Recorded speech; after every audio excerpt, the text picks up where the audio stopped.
الغزالات ديالي كيفكم؟ لاباس عليكم؟ نتمنىكم تكونوا بخير على خير. كيف ما وعدتكم جيت نصايب معكم الريب بطريقه جد سهله، اخص الخوت وخواتاتي اللي ما كيصدقش ليهم الريب وتيقول لكم والو ما كيصدقش لينا.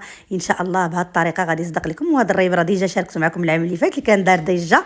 يلا شوفوا مع المقادير وطريقه التحضير. بالنسبه للمقادير كناخذ ايطرو ديال الحليب يكون انتيرو، كنأكد عليه يكون كامل الدسم، وكناخذ واحد اليوغورت ديال الفاني، اما الفاني اما البنان ولا دانون مسوس، وتندير 3 المعالق كبار ديال السكر سنيده، دائما سكر سنيده على حسب الذوق.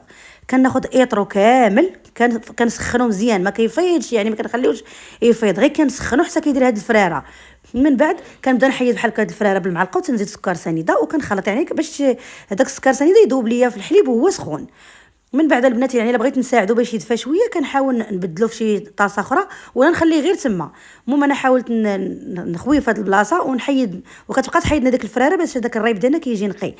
باش كنعرفوا راه وجد كنحاول نخشي صبعي الصغير الى ما حرقنيش. عرفوا بان الريب ديالنا راه واجد باش نزيد فيه دانون او يوغورت ديال الفاني، وكنبقى نحرك مزيان البنات غير بالفوي بلا ما تحتاجوا طحنوه. صافي من بعد البنات كنحاول نديرو هكا في هذا الكاس باش يجيني ساهل باش نخوي في الكيسان. صافي من بعد كنخوي في الكيسان. انا هاد اللحظه راه ديجا درت الماء يطيب باش غنوريكم كيفاش غادي نوجدوا الريب ديالنا. كنخوي في الكيسان بهذه الطريقه، والماء راه غليان كنديرو في الكوكوط حتى كيطيب، وكنديرو بحال هكايا في كويسات كنحطهم في الكوكوط والماء طيب.